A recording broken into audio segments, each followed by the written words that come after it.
This video is brought to you by Ridge Wallet, a slim front pocket wallet available in carbon fiber and titanium. With more than 250,000 sold, a lifetime guarantee and free shipping, get 10% off with the code GOLDFISH at ridgewallet.com.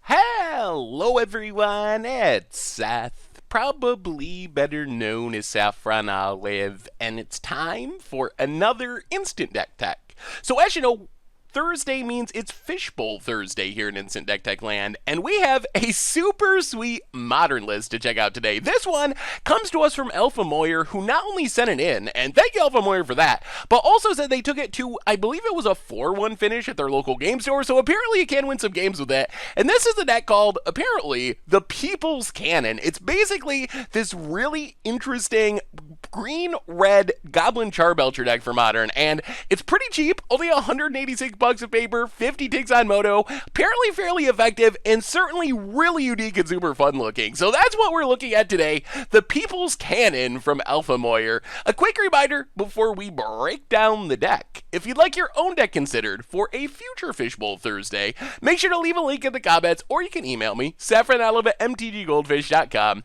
Anyway, let's talk the People's Cannon. So the unique aspect of this deck is the deck plays a total of 3 lands, 2 forests and 1 mountain, and the reason for this is Goblin Charbelcher really wants not many lands, or really any lands in your deck. So Charbelcher, 4-mana artifact, you pay 3, tap it, you reveal cards from your library until you hit a land card, then Charbelcher deals damage equal to the number of non-land cards you revealed to a creature or a player, and if it's a mountain, you get to double up the damage. So the basic idea of this deck is to get all the lands out of our deck, and also get enough mana, with only 3 lands, to cast and activate a Goblin Charbelcher, because if we can do that with 0 lands in our library, we're just going to deal damage to our opponent equal to the number of cards in our library, which is going to be like 40 or 45 or some ridiculously high, very lethal number. So the challenge of this deck is kind of twofold. First off, we got to get the lands out of our deck. Second off, how do we actually get enough mana to cast a 4-mana artifact and activate it for 3 more mana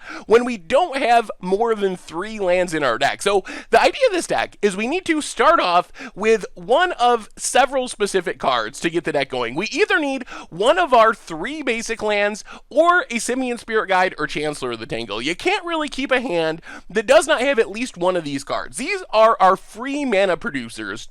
If we have one of these, we get to produce 1 mana, which gets us to a bunch of other cards that produce more mana. We have Attune with the Ether, Caravan Vigil, and Traverse to Uvenwald, which are essentially the same card in our deck. 1 mana, search for a basic land. So not only are we going from our free mana of Simian Spirit Guide, Chancellor of the Tangle, or maybe just being lucky and having a land in our opening hand, but we're going up to 2 mana after we cast these cards, plus we're also getting one of those lands out of our deck. So we're getting less and less lands for when we eventually get Charbelcher.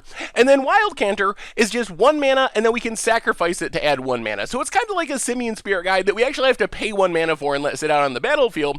But once it's sitting out there, it's a really good way we can get up to that 4 mana for Belcher. So start with one of our lands or Simian Spirit Guide effects. Hopefully have one of our 1 mana, get a land or make mana cards for turn 1, and then we get to our ritual effects. So Desperate Ritual and Pyretic Ritual are just plus 1 mana essentially. We pay 2 mana, we get 3 mana. So these cards help us get up enough mana to cast our Goblin Charbelcher, and then maybe activate it as well. Although we can split it over 2 turns, we can get up to 4 mana, cast it, then 3 mana to activate it the next turn.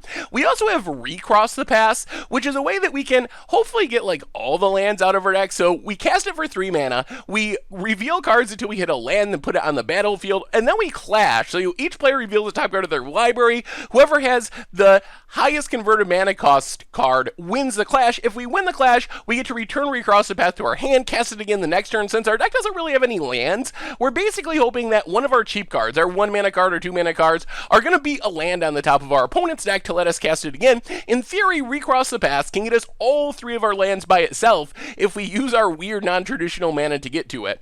So that's kind of the main plan of the deck. And then we also have just a couple of free cards, and these cards basically just reduce the size of our deck, which is actually kind of nice. There's only so many rituals and fast mana effects in Modern, and we're basically playing every single one that could work in the deck. So instead of filling our deck with more lands, which would work against our Belcher plan, Street Wraith and Manamorphose are just literally not cards, essentially. We pay 2 life, we cycle Street Wraith. We pay 2 mana, we get back 2 mana from Manamorphose, we draw a card. So they are just cards that basically replace themselves. So instead of being a 60 card deck, we're basically like a 52 card deck with 4 copies of Street Wraith and 4 copies of Manamorphose. Then we have Reforge the Soul, which is basically just a way to refill our hand. If we have a hand full of all these fast mana effects, where we're casting rituals, we're tutoring out lands with Attune with the Ether, we're using Simian Spirit Guides, we're going to empty our hand super quickly, because not only is our hand cheap, but none of our things do much except for add mana.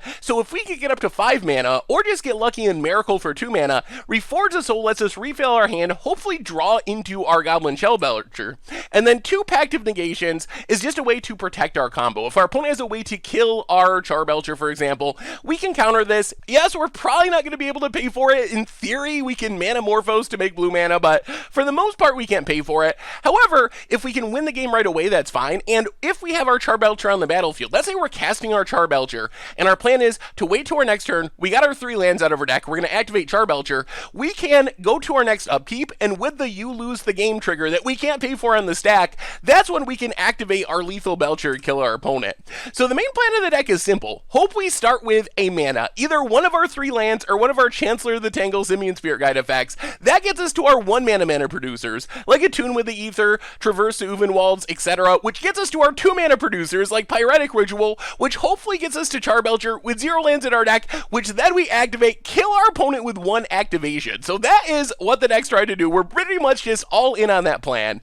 As far as the sideboard, more Pact of Negations and Welding Jars give us ways to protect our Goblin Shellbelcher, because it's very unlikely that we're going to get up to 7 mana to cast and activate Charbelcher in 1 turn. Instead, we're casting, passing, activating the next turn. So having things like Welding Jar, Pact of Negation, to make sure we can resolve our Goblin Shellbelcher and also protect it on the battlefield, really important to the deck. We also have some backup win conditions. Empty the Warrens gives us a way to win through something like Stony Silence if our opponent has our Charbelcher plan locked down, or like a Leyline of Sanctity, which would keep us from targeting our opponent with the Charbelcher. We can just cast all of our fast mana stuff, make a bunch of goblins, even kick a Reckless Bushwhacker to attack right away. The extra mountain comes in if we're going on that plan, because then a little bit extra mana to have 4 natural mountains for empty is kind of important.